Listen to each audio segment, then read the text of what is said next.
आज हम स्टार्ट करेंगे डिफरेंशियल इक्वेशंस। ये जो कोर्स है ये ग्रेजुएशन में आता है और ये जो आज हम पढ़ेंगे वो दोनों ही, जैसे कि कोर्स जो आप कोर्स में पढ़ते हैं और जो कॉम्पिटिटिव एग्जाम्स हैं जैसे DU, जैम, BHU कोई भी है, वो दोनों के लिए ही यूजफुल है। सबसे पहले हम देखते हैं कि डिफरेंशियल इक्वेशन होती क्या है। जैसे कि नाम में दिखता है हमें कि डिफरेंशियल इक्वेशन, इसमें डेरिवेटिव्स होंगे, डिफरेंशिएशन होगा। तो ऐसी इक्वेशन जिसमें डेरिवेटिव्स होते हैं, ठीक है, जैसे कि ये इक्वेशन, इसमें डेरिवेटिव्स हैं। अब वो डेरिवेटिव्स में दो टाइप के वेरिएबल्स होते हैं, जैसे dependent variables and independent variables. जैसे कि यहाँ पे y है। अब y जो है, y का डिफरेंशिएशन x के रिस्पेक्ट में हो रहा है। जो ये डेरिवेटिव है ये y का डेरिवेटिव है x के रिस्पेक्ट में, यानी कि y x पे डिपेंड कर रहा है। तो जो y है वो हमारा डिपेंडेंट वेरिएबल हो जाएगा और जो x है वो इंडिपेंडेंट वेरिएबल हो जाएगा।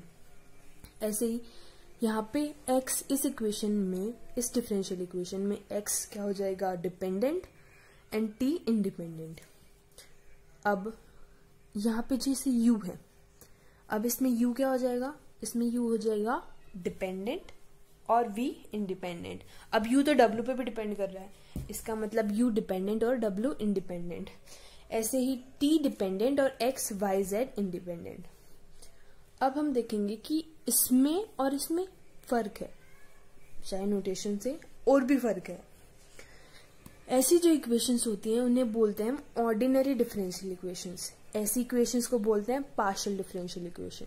इसमें हमने देखा कि जो y है, यानी कि जो भी डिपेंडेंट वेरिएबल है, वो सिर्फ एक इंडिपेंडेंट वेरिएबल पे डिपेंड कर रहा है, राइट। y सिर्फ x पे डिपेंड कर रहा है, y किसी और पे डिपेंड नहीं कर रहा। अब जैसे यहाँ पे x है जो कि डिपेंडेंट वेरिएबल है, वो सिर्फ t पे डिपेंड कर रहा है, तो ये होगी ऑर्डिनरी, यानी कि जिसमें सिर्फ एक इंडिपेंडेंट वेरिएबल हो, उन्हें बोलेंगे ऑर्डिनरी डिफरेंशियल इक्वेशन। अब u है, u v पे भी डिपेंड कर रहा है और w पे भी डिपेंड कर रहा है, यानी कि यहाँ पे दो इंडिपेंडेंट वेरिएबल्स हैं, राइट। तो ऐसी इक्वेशन जिसमें एक से ज्यादा इंडिपेंडेंट वेरिएबल्स हो, उन्हें बोलते हैं पार्शियल डिफरेंशियल इक्वेशन। इनकी डेफिनेशंस हम पढ़ लेते हैं, एक मिनट। इनकी डेफिनेशंस हैं: एक differential equation involving ordinary derivatives of one और more dependent variables with respect to a single, जिसमें सिंगल इंडिपेंडेंट वेरिएबल हो, वो ऑर्डिनरी। और differential equation involving partial derivatives of one और more dependent variables with respect to more than one independent variable, जिसमें एक से ज्यादा हो। नेक्स्ट है ऑर्डर और डिग्री। इसमें हम सबसे ज्यादा कंफ्यूज होते हैं कि ऑर्डर क्या होता है, डिग्री क्या होती है। ऑर्डर का मतलब है the order of the highest order derivative involve in a differential equation. जैसे कि हम यहाँ पे देखते हैं, हाईएस्ट ऑर्डर का मतलब क्या है। जैसे ये जो है, ये क्या है, फर्स्ट ऑर्डर है ना, मतलब हमने सिर्फ इसको एक बार डिफरेंशिएशन किया है इसका, y का x के रिस्पेक्ट में, so this is first order. इसको दो बार किया है तो ये सेकेंड ऑर्डर, ठीक है। अब इसको 4 बार किया है तो 4 ऑर्डर।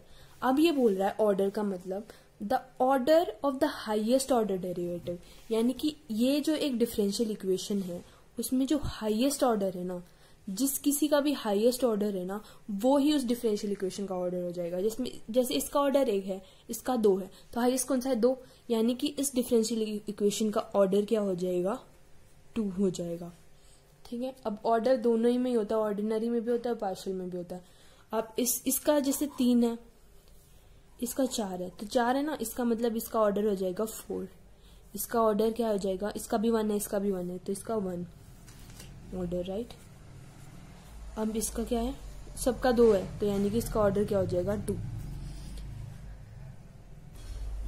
अभी जैसे कि ये इक्वेशन है, अब हम नॉर्मली देखेंगे तो हमें लगेगा कि इसका ऑर्डर 3 है, लेकिन नहीं, हमें बोला था कि हाईएस्ट ऑर्डर डेरिवेटिव, इसका जो ये जो डेरिवेटिव है, दिस इज अ डेरिवेटिव है, इसका ऑर्डर कितना है, इसका 1 है ना, ठीक है। इसका ऑर्डर 3 तो नहीं है ना, और इसका ऑर्डर है 2।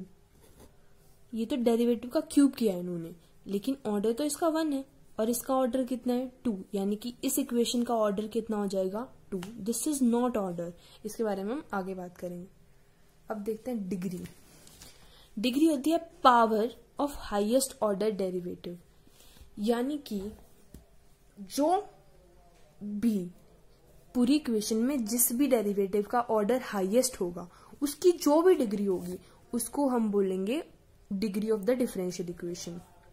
जैसे कि एक एग्जांपल है, इसमें dy बाई डी एक्स, इसका ऑर्डर कितना 1, इसका ऑर्डर है 2. इसमें हाईएस्ट ऑर्डर कौन सा है, इसका 1 इसका 2, यानी कि ये हाईएस्ट ऑर्डर डेरिवेटिव है. अब इसका जो भी पावर होगी, जैसे कि इसकी पावर है 2, तो इसको बोलेंगे हम डिग्री. इसकी चाहे बेशक 10 हो, कुछ भी हो, लेकिन इसकी जो भी होगी, जो हाईएस्ट ऑर्डर डेरिवेटिव की जो भी पावर होगी, उसको हम उसकी डिग्री बोलेंगे. अब लीनियर ऑर्डिनरी डिफरेंशियल इक्वेशन आती है, तो वो क्या होती है. लीनियर ऑर्डिनरी डिफरेंशियल इक्वेशन का मतलब है वो इक्वेशन जिसकी डिग्री 1 हो, यानी कि जो भी हाईएस्ट ऑर्डर डेरिवेटिव उसकी पावर 1 हो. जैसे हाईएस्ट ऑर्डर इसमें ये है, तो इसकी पावर कितनी है 1 है यहाँ पे, तो ये लीनियर होगी. अब हम हमेशा किसी भी डिफरेंशियल इक्वेशन को क्यों लेते हैं, ताकि उसके सॉल्यूशंस फाइंड आउट कर सके. उससे पहले हम देखेंगे कि सॉल्यूशन कैसे होते हैं. सॉल्यूशन 2 टाइप के होते हैं, एक होता है इम्प्लिसिट सॉल्यूशन, एक होता है एक्सप्लिसिट सॉल्यूशन. सबसे आसान शब्दों में हम बोले तो अगर मतलब बेसिकली हम जैसा होता है ना कि हम y की वैल्यू निकालते हैं, तो अगर हम y को एक्सप्लिसिटली अलग से y को इस तरह से रिप्रेजेंट कर सकें कि उसमें सिर्फ x की टर्म्स हो, मतलब y ना हो उसमें, एक्सप्लिसिटली यानी कि अलग से हम उसको रिप्रेजेंट कर सकें. जैसे कि ये डिफरेंशियल इक्वेशन है x² + y² - 25 = 0. So y² is equal to this and y is equal to plus minus of this. तो अब हम dy dx ऐसे निकाल सकते हैं, निकल गया.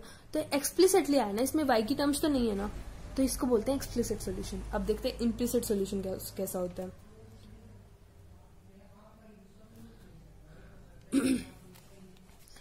जैसे कि मतलब इसका मतलब कि जो ये है, ये जो डिफरेंशियल इक्वेशन है, ये जो आंसर है, ये इस डिफरेंशियल इक्वेशन का एक्सप्लिसिट सॉल्यूशन है.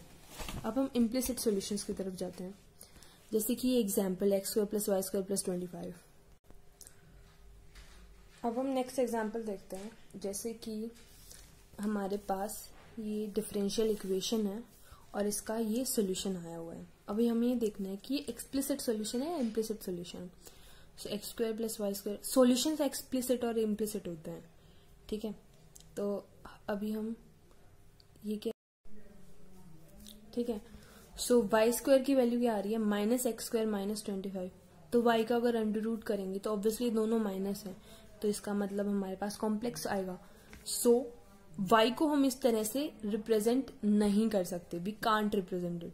सो इसका मतलब हमारे पास ऐसे नहीं आ रहा कि y सिर्फ x की टर्म्स में आ रहा हो, एक्सप्लिसिटली नहीं आ रहा, लेकिन हमें इसका सॉल्यूशन मिल रहा है. ये सॉल्यूशन है इसका. अगर हम सिंपली जैसे इसको डिफरेंशिएट करें, x² + y² + 25 = 0 को डिफरेंशिएट करें, तो जैसे कि 2x + 2y dy by dx + 0 = 0.